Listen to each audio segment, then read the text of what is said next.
All right, welcome back to OpenLine, everyone. Before the break, little tease, we talked about taxing the rich. I don't know if anyone saw, by the way, welcome back our guest, Dr. Beverly Moran is joining us tonight. I'm sure you saw this, and it was kind of a big moment in news when Representative Alexandria Ocasio-Cortez, who people who follow politics know is a part of a young progressive movement in the House of Representatives, and she made a statement at, I think it was the Met Gala in New York, wearing which was, a lot of people found funny because the Met Gala, you know, it features a lot of really rich people, celebrities and the elite in New York, and she wore a dress right out on the red carpet that just said tax the rich right on it. So she made a statement. The big question is, we hear a lot in politics, everyone needs to pay their fair share. And then there's a big argument about what is fair share. And we do know that the wealthiest of Americans, and we're talking about, you know, when we talk about the wealthiest, again, the top 1%, it's 1%. It's a small amount compared to the rest of the population who have a lot of wealth, whether you think it's they're, you know, that they've earned it or not, they have it. They have the ability, as you mentioned, to kind of play a shell game. And a lot of people don't like it, but we heard a lot of this with our former president, our last president, talking about this shell game of I did it legally, look at the law, and, you know, I paid the least amount of taxes possible. So a lot of people want to close loopholes. They want to, you know, try to get a fair amount of money from wealthier people to come into Washington. Where are we with that right now? Is it still, you know, obviously I'm not a super wealthy person, and so I don't know about all these games and tricks that can be pulled, but obviously if you hire really smart people, you can hide a lot of money away without having to pay taxes on it, right? You can, but years ago, you needed all sorts of sophisticated tax help in order to pay no taxes. But more and more, it's become easy to not pay taxes without the use of an accountant, without any fancy tax planning, just because of the way the laws are structured. So, for example, if you take two couples who file a joint return, and one couple gets $100,000 a year from what is called qualified dividends, which just means that they own stock and the stocks pay out dividends. And to get $100,000 in dividends from stocks, these days, you'd have to have about $5 million in stock. Right. And on the other hand, you have a couple that, let's say, cleans houses, and they are making $100,000 in this little joint business they have together, self-employed. The couple that owns the dividends pays zero in tax.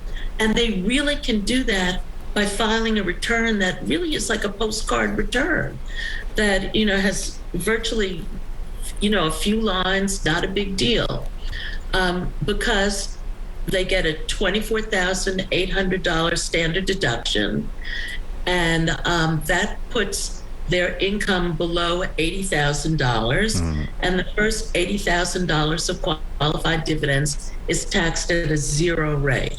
Right. On the other hand, the couple that's working is going to pay close to $25,000. It's like something like $24,940 between Social Security taxes, Medicare taxes, and income taxes. So that's a huge difference. I mean, $25,000 compared to nothing.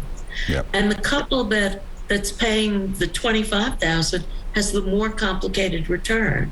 They're the ones that have to go to the accountants. Yeah. Not people who are paying nothing. You know, the tax code is definitely, you know, complicated, and it can be manipulated.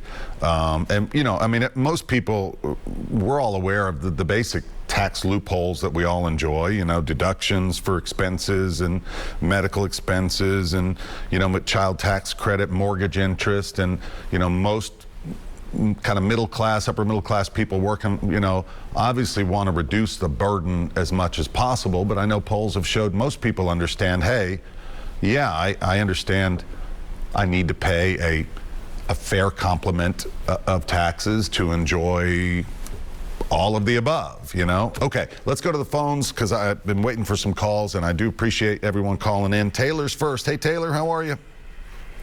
Hi, Roy. Good to hear from you. Thanks for you and the professor. Tonight's subject is as big as the heavenly skies, and it's the reason this is so complicated is because they take a three-page bill and turn it into about 2,500 pages, and the super rich have better lawyers that write these bills, and it's above the heads of probably most of the senators and certainly most of the congressmen. And I'll just give you a couple of for instances. Okay. A few years ago, a bill was passed that only allowed up to $10,000 for an individual to subtract on his personal property taxes off of his federal income tax. 10,000 is the limit, no matter whether you lived in a $25 million home, still could only subtract $10,000, no matter how much your tax bill was. I hope I explained this correctly. Yeah. Now, Yes, you explained exactly they right. keep talking about taxing the rich, but they've turned right around and proposed that go to $72,000, and now they're adding another $8,000, which means these high property tax states like California, Illinois, New York, New Jersey, it's just a smaller number of the states that have these millionaires that we will be, those of us that have an average house, whether it be a $300,000 or $100,000 house, we are subsidizing every one of those deductions that go over that 10,000 up to Right. 80,000. And so they talk about taxing the rich. Well, this is exactly who that is for. And Jeff Bezos of Amazon, before his divorce, was declared the richest person in history worldwide. And it's through carried interest, which I'm not going to get into, but it's in real estate and stock is where His wealth. the big gap is taking place. Right. These are hired managers that didn't start a company, but make $10 million a year, $15 million. And that is not reflected on a W-2 form like your paycheck or mine. That's where the government has the biggest problem. They have been so inclined on what's on that W-2 form instead of what was really going on Right. in that life and in that business. And again, they've got better lawyers, they've got more accountants, they've got their lobbyists that write the laws, and so it's constantly talked about tax the rich, but it always gets more division. Right. It gets more complicated too. Instead of less. So I want to leave it at that. All right, But Taylor, there's thank so you. many tricks in this thing that it's still going to come back to my paycheck and your paycheck that's going to wind up Yeah. paying for most of this. Thank you, Taylor. Appreciate it. You have any comments? I thought that Taylor made some very relevant and well articulated points, and that they dovetail with the question that you asked me before the break, which is, what do we count as wealthy?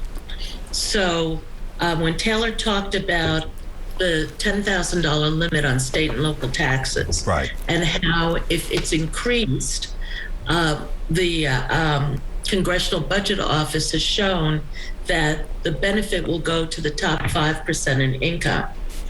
Well, the top 5% in income in the United States starts at $165,000. Right.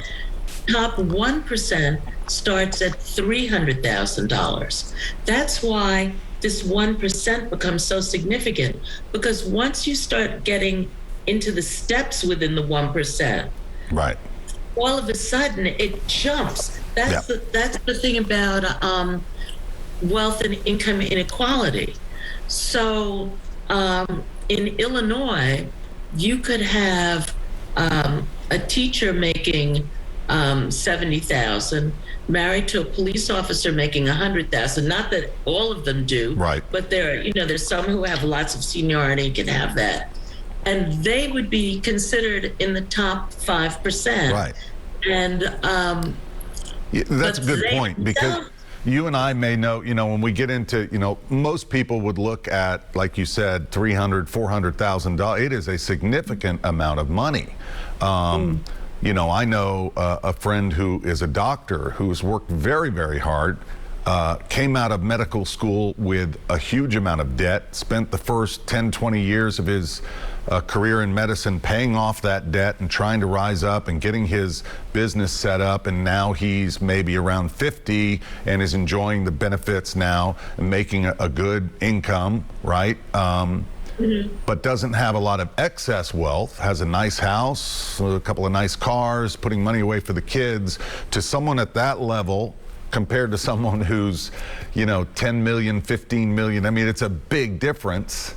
So you're right, there have to 5 billion. Yeah, exactly. Yeah. Right. I mean, just saw one person have a Roth IRA, $5 billion. He's never going to pay a tax on any of that $5 billion. Right. That's the. So why do you think politically it has been so difficult? I mean, when you break it all down, for years we've heard, I remember in college President Reagan talking about, we've got to simplify the tax code, simplify it, close some of these loopholes that wealthier people are using, on and on and on. Yet, like Taylor said, it just doesn't seem to really be happening. You close one loophole and 3 others open. Right. So I thought that what Taylor had to say had a lot of merit. I mean, you have a situation where I think the Senate just reported that they have 3 tax lobbyists for every member of Congress. Wow. And each one of those lobbyists has some piece of legislation that they have written that they want to go in the code. So I think Taylor said, you take a 10-page bill and you make it 2,500 pages. But there are bills that are 25,000 pages. And each one of those pages comes from one of those lobbyists. So that's problematic. Then also, I think that the American people are extremely fair. And they really want everyone to be treated equally. And they also want a situation where if a person works hard, like your friend, like your who's a doctor, they want those people to be able to have the things that make America a magnet for the rest of the world.